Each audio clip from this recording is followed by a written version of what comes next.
G'day folks, welcome to another episode of She'll Be Right Garage, and in true She'll Be Right fashion, Andrew and I have realised that we're currently 7 days away from the last rally event that Amsag is running for the year, and we've literally done nothing with the car since Rosewood.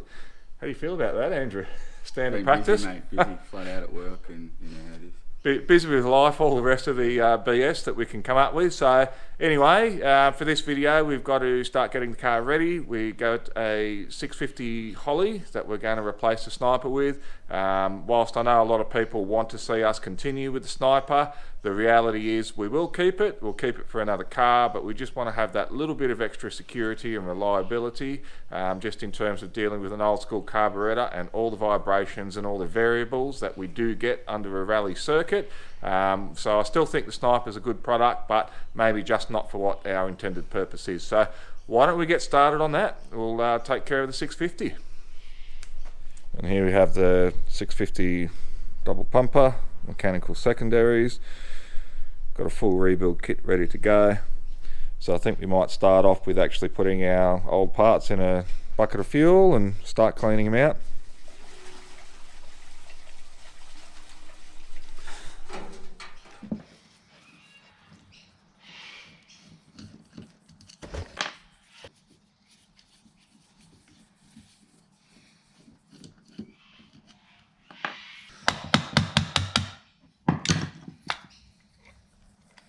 So when you buy a Holly rebuild kit, you get a few different gaskets. Sort of just want to make sure that we got the same sort of holes lining up, or the same kind of gasket as we had previously. So we got here, here, and here, and here. So all of these, what we got, 1, 2, 3, 4, 5, 6, 7, 8 holes, all line up with this gasket. So this is the gasket that we want to use. We'll pop these old gaskets off.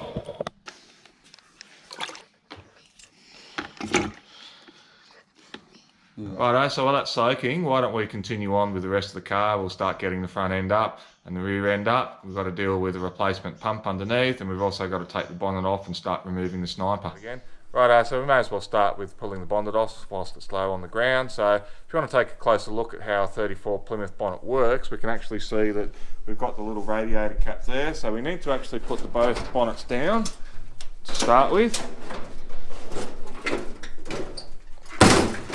We then need to pop this radiator cap completely off. That now allows us to open the bonnet. That one. It can open the bonnet completely, and we're going to fold it over more than usual. So if we see that the whole bonnet has actually swung right over on its side, and that gives me clear and easy access for this mount. So once I do this with both sides, I can pull this little front mount off, and the entire bonnet assembly will lift off completely as one piece. So let's do that, shall we?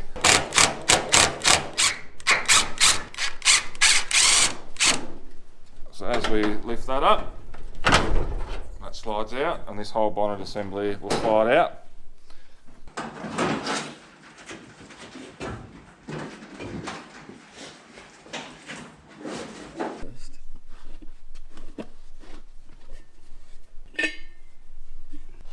And this is the twin air filter. Righto, so we're just going to start cleaning up these bits and pieces with a brush, and then blow out all the holes and orifices with the air blower. Nice and straightforward.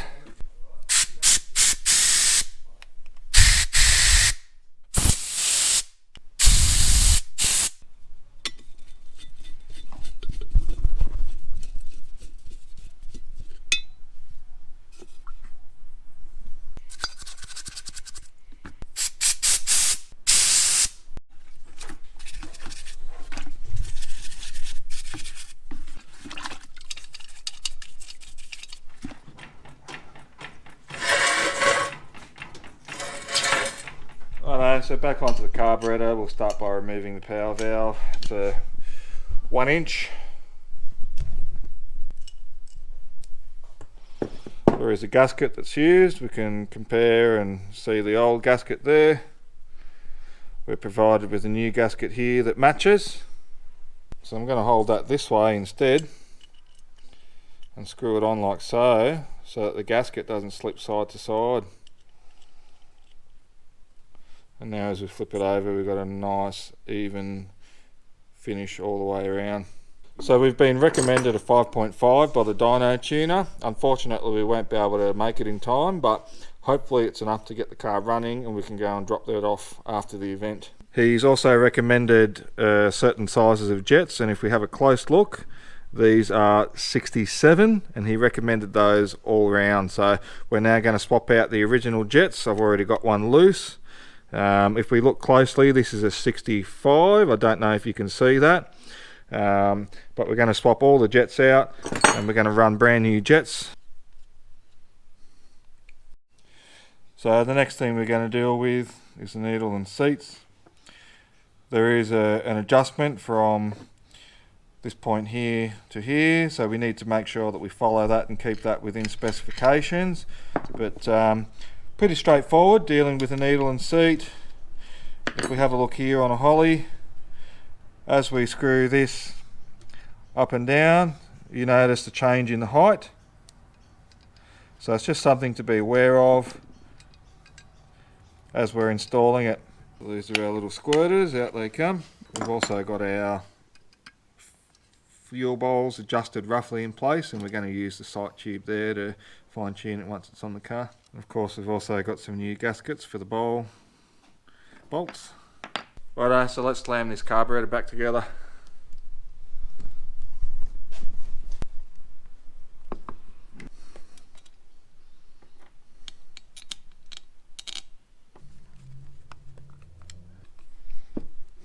Alright, so we'll start assembling the bodies together.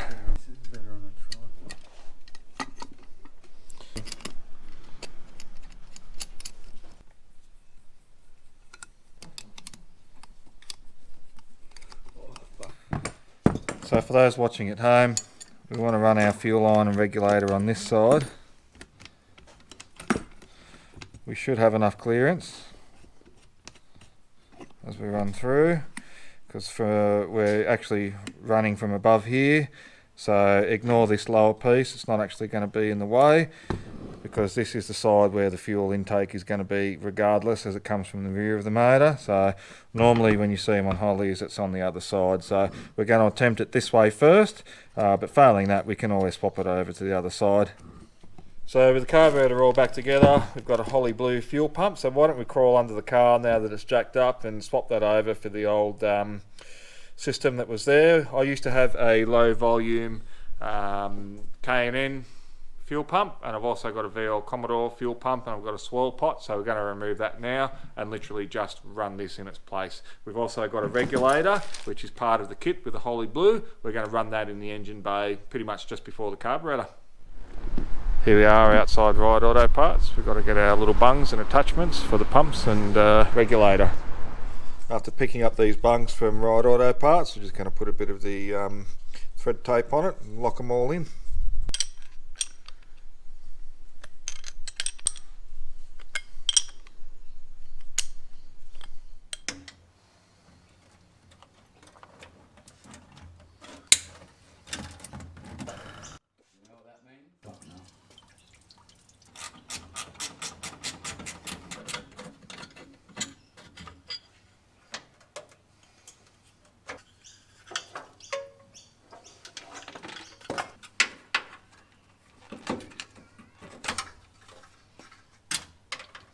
That's now the full removal of the EFI fuel system. Now we need to look at mounting this somehow. We may need to build a bracket. It doesn't really fit within the chassis, unfortunately, so we may have to mount it further outboard. So we're going to cut these all the way across here, cut these all the way across here, drill a hole here, drill a hole here. These are two brackets that are going to end up bolting between the C channel of the chassis because the pump itself is too tall to sit in between the seat channel of the chassis, so by mounting it further outboard, I'm just going to do it that way. It'll still get reasonably good protection from rocks due to the X-member of the chassis, and we can still protect it fairly easily as well with a bit of rubber, just to make sure that some of the larger rocks don't actually destroy it.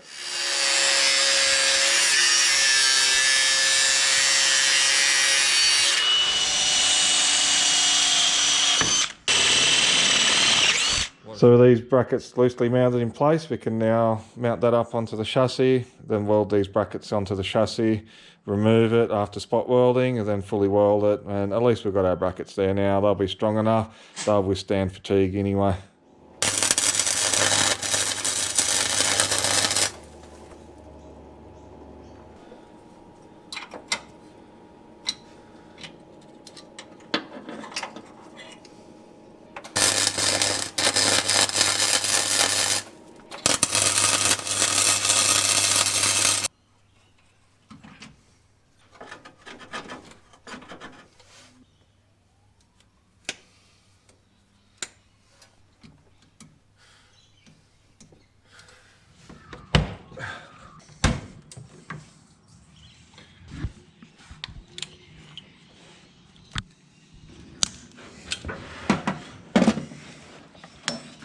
That can go. We've got wiring here for the coil driver, so there's going to be a bit of mucking around just to get it all out of the bay again. So now we've got to follow these pink wires, which are all of our positive wires. We'll follow that down, and once that's done, that'll pretty much be all the wiring disconnected for the sniper, and we can unbolt it from the manifold. That's the earth cable there for the sniper. Well, 4 more bolts and that's it. Or 4 nuts, I should say. Well, yeah, 4 nuts on the studs, and we'll lift her off and carby on tomorrow. Yep. Rally next weekend. You beauty. Fingers crossed. It's a bit of a monumentous moment too, isn't it? Like pulling the sniper off. Yeah, I know. I don't feel great pulling it off, but look, like I say, it's not. I don't think it's a bad system, but it's just not the right system for what we're doing. One Holly sniper system. For sale? No, not for sale. No, we'll use it on something else. That's pretty much it for the sniper install. It's gone. We've got the this wiring here, which is for the handheld inside. It's just a matter of pulling that through the dash wiring and disconnecting it. And of course, down here we've got the wiring for the old fuel pump and the relay. So again, we're just going to pull that out and disconnect it. As you can see, it's all gone. It's ready to go. We're going to run the carburetor across here with the fuel regulator, the pressure regulator, and we've got an inbuilt gauge onto the inlet line of the carburetor, and that's going to be it, going old school again. It may not be as efficient, fuel efficient, or make as much power as the sniper, but I think on the dirt tracks it's going to be a lot more reliable, particularly if we need to do something to it, if something goes wrong. Bit easier for the bush mechanics, really. So we've just been mucking around with lining up the carburetor. We think we can make all of this work, but we've also come to the realisation in true she'll be right fashion, the dual sync's not going to work by itself, so we're going to run a standard points distributor. So off to Ride Auto parts again. We've got to get a whole bunch of gear for that. We've got to get replacement points, condenser, cap. We're going to have to run a 9-volt coil. We're going to have to run a resistor. So happy days. Hang the expense. It's only money apparently. Off we go. And a bit of money later, we've got what we need.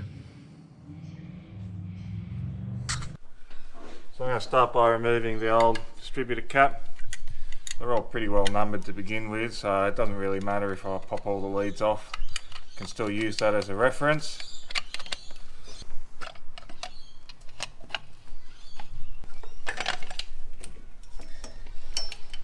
There it is, out of the way.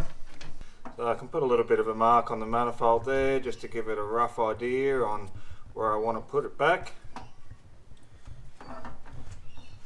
Then I can unbolt it and pull it right out.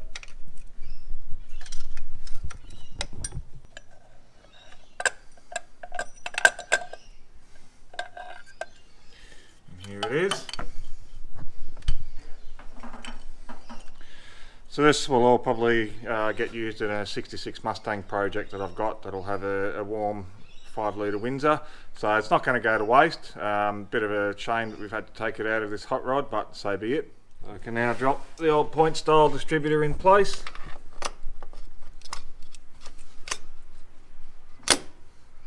And that's lining up with that mark as we wanted. So we'll pretty much lock him in there. Alright, so with this distributor now, the housing is in the same place as the old one was. It's close enough to line up to start. We can now use this cap as it sits in place here. That's locked in. I can now use the reference as I go around these according to these two tabs and line them up with these tabs where they used to lock in. So now I can make sure that all of the wires are going to follow suit according to what was on here, and that will get us started. Righto, so now that we've got the high tension leads in, we've got to focus on the coil. We're running a 9-volt system. This is the 12 volts that was here. This is the 9-volt replacement. As you can see, I'm running a resistor here, so I'm getting 12 volts positive to this, which will then give it a lower voltage through to the coil, so that I don't burn out the points in the distributor. I'm still going to keep this second spare coil here. It's a 12-volt system, and literally I'm setting it up in a manner that if it ever fails, I can literally unplug one coil, run it on 12 volts. It's not great for the points, but it will get us back to service park or finish a day of racing basically. So after our previous issues with coil failure, I just want to make sure we don't have too many dramas moving forward.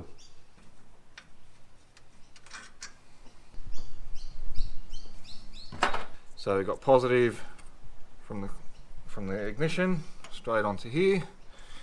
We've got this positive for the display unit for the gearbox, and we've got this remaining positive where my finger is, and that's going to run the fuel pump. So that's pretty much it there. We now have these two earths. This one here to the white wire is for the tachometer, and we've got the one from the points here. And that's our basic ignition system ready to go. Obviously we've got to put the coil wire in. But, that's pretty much it, ignition side of it. Now we've got to bolt down the carb, and we've got to run the wire through to the pump, and we should be able to start it up fairly soon. Righto, so all the fuel system is set up as far as that goes. All the wiring is now taken care of. Going to start dealing with the actual hardware side of it with the carburetor. So we're going to bolt the carburetor down, we're going to check that the linkages are all working and make sure the plumbing's all sorted, and then we can pretty much try to fire it up fairly soon.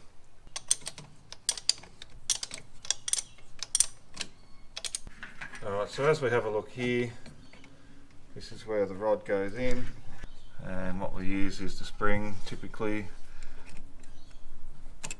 as instead of a split pin. Sits in quite nicely. There we go. So that's functioning pretty well. No clearance dramas there at all. If we look down the throat of the carburetor, getting everything opening, all the valves are opening. So we've got full throttle travel, which is fine. Okay, that'll do. So what we need to look at doing is maybe bending this down, maybe a little bit of heat there, and bending this down so we have just that little bit of extra clearance so we don't have any issues with the throttle. And then we've got to run the fuel line from here, probably to where my hand is where we're going to run the regulator.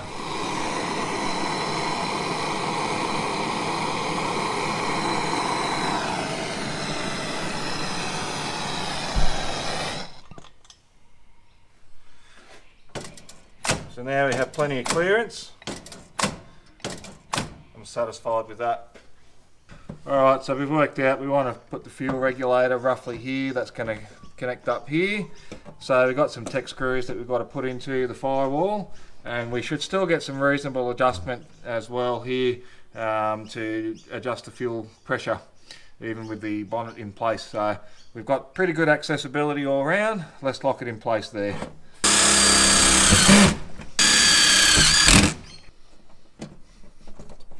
Alrighty, so we're ready to attempt a bit of ignition and see if we've got any overflowing of the bowls, and just see how we have to adjust the regulator.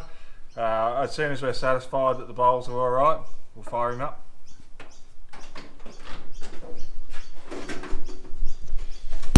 Let's see. I don't hear a pump. No, neither do I. That's not good. I hear a power steering pump, but not a fuel pump. So after trying to start this car, or start this fuel pump, this doesn't seem to do anything at all. It's really hot to the touch.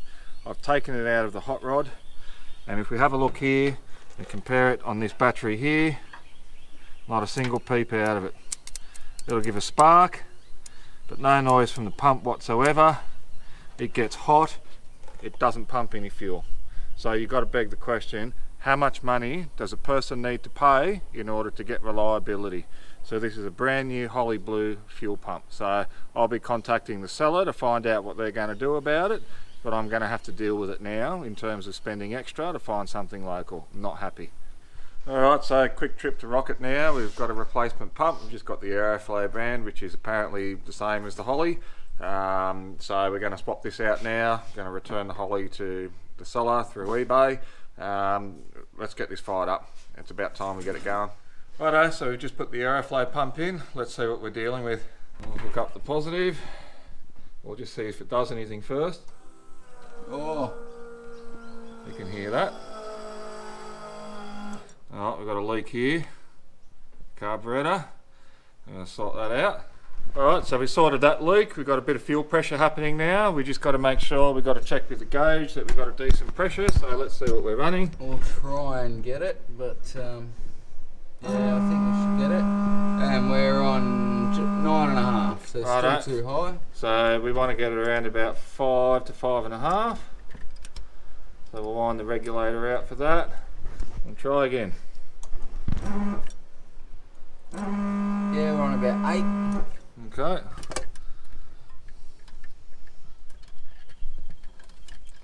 And why are we aiming? So we're just going to do a mild adjustment here. We've slightly wired this incorrectly. I need to make sure that the positive for the pump is coming off here, which is getting a full positive without going through the resistor at the coil. So we just got to pull one of these wires over, which I'm going to use this one instead, and plug this in here like so. Not a big deal, but we just want to make sure we're getting the full 12 volts to the fuel pump.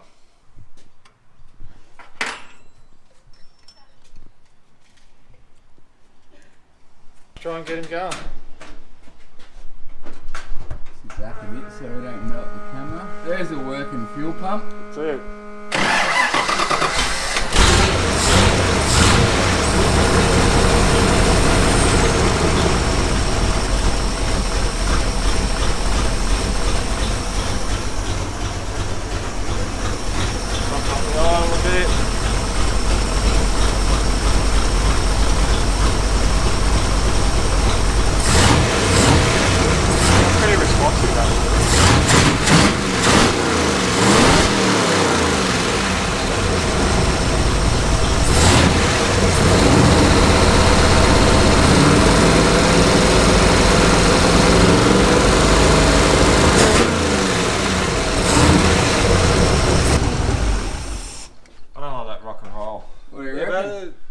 Well, it feels like it's got a bit of a stumble in my opinion. I think once it's under load, there somewhere, yeah. I reckon. When it's under load, that's going to be noticeable if we're going up a hill or something like that.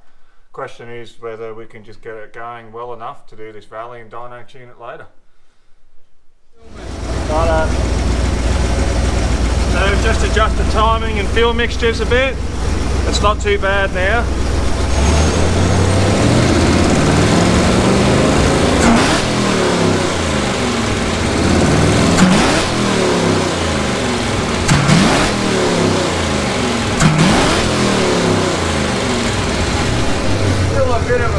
Only the mildest of vegetation, which realistically on the dirt I don't think we're going to have an issue. Very rarely do you just go flat to the floor from nothing, because you've got to ease it on so you don't wheel spin anyway. So I think we're good enough to go for this event. We've got to sort out this radiator leak and fit some gauges for temperature and what have you, and that's about it.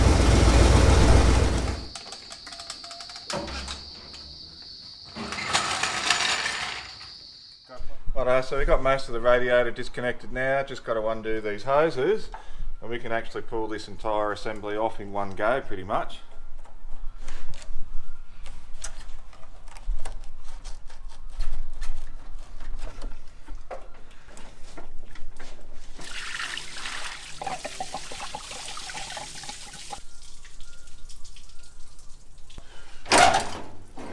There we go. There you go.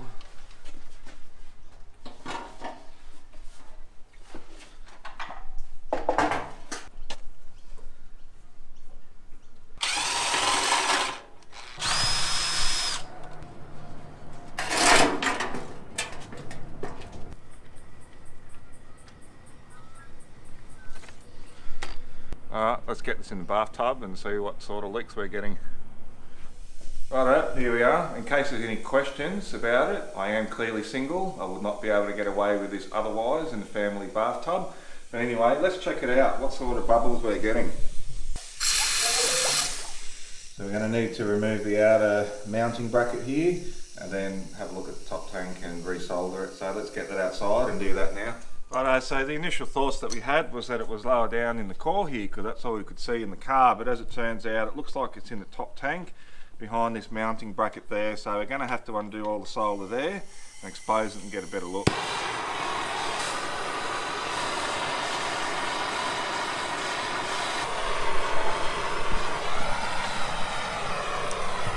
Looks like a bit of a split right there.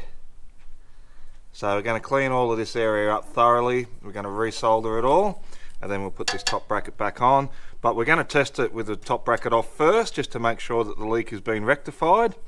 And once we're satisfied with that, then we'll put it all together properly.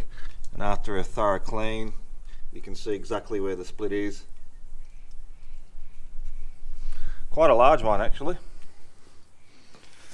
For those who aren't familiar, this is an old-fashioned style soldering stick made out of copper. So we've got to get this quite hot, and this is what we use for soldering.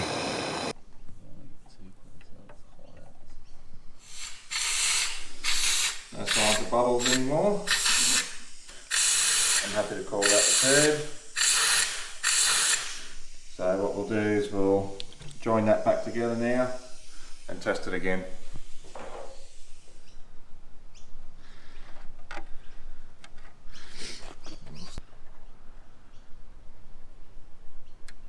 So let's give that a final test and then we'll move on to the other side where I believe there is a slight weep down the bottom. And for final confirmation, just to confirm there's no air bubbles. I'm happy to run that at the event. Alright, so we may as well get this welded back in place, which is broken off. It's fairly important just in terms of getting some airflow onto the radiator.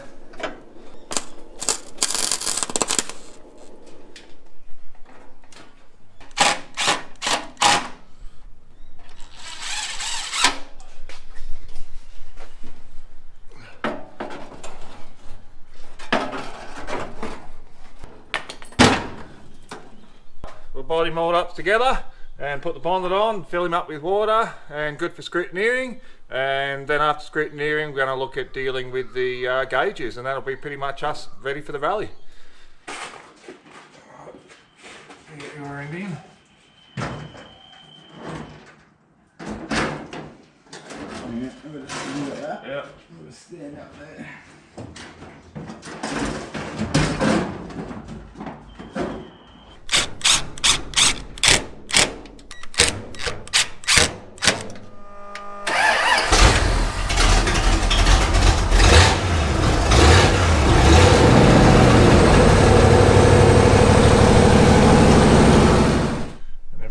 Here you can actually see the fatigue crack, so we need to weld that up from the other side.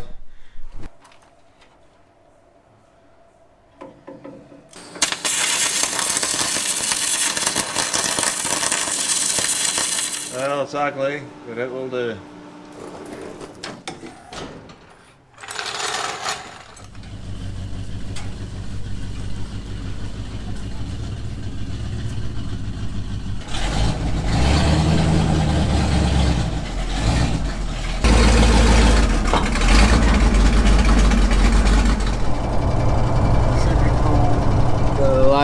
Sydney traffic.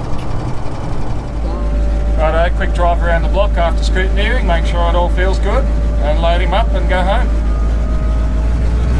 See how we do.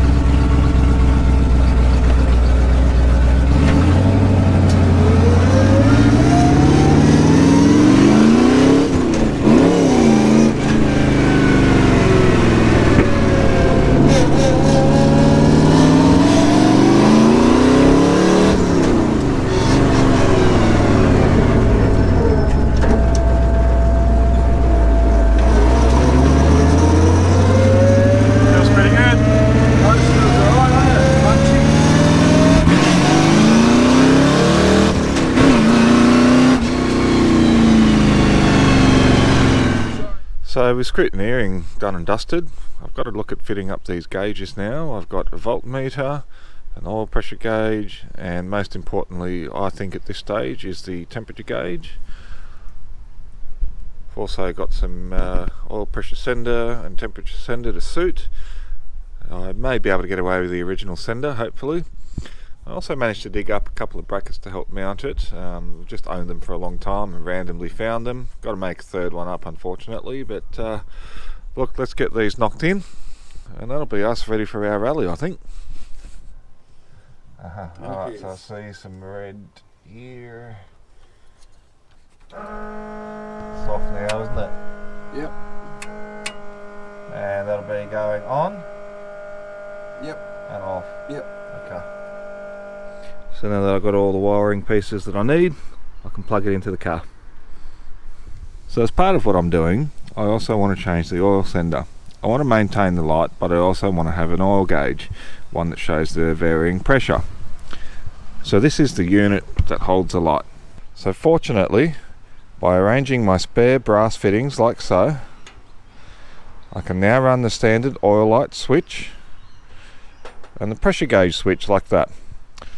And if we take a look here, there's our finished product.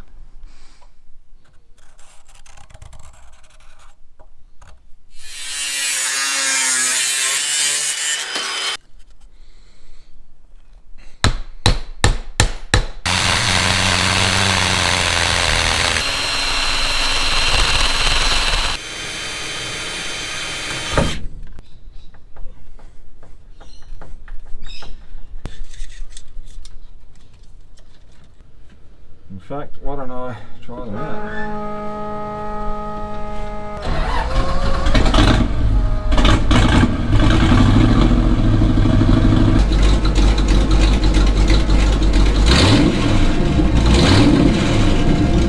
Alrighty, so that's us done, ready for our rally sprint. Don't forget to check out our Facebook page. We'll get a few updates prior to actually releasing some videos, but moving forward, you can expect us to have a sleazy video probably next week, and in a couple of weeks' time we'll have the updates for the rally. Fingers crossed we actually do alright. Cheers! Michael needs his daily shower. We're on rations here, so we've got to use buckets. Daily, I mean weekly. Oh, so you're not actually off it, you're using it for a shower, or you're going to have one after that? Shut up, you. Unfortunately, don't know that we really need to, but This bloody thing just popping off. Fuck's sake. There we go. what's OH&S, mate? I don't know. Look, We don't do any of that here. well, it's to do with a bit of oil and grease, or... If I oil your mouth, will that quieten it down as well? No. Oh, you bastard! I'm gonna connect the fuel line here to the inlet. Fucking. Oh, well saved, sir. Oh, That's how you teach shut up, idiot. it. Teach a man to fish, as they say. How do you teach a man to shut up? Ow! Did that hurt? Yeah, just a bit. I didn't feel anything. I'm sure you didn't.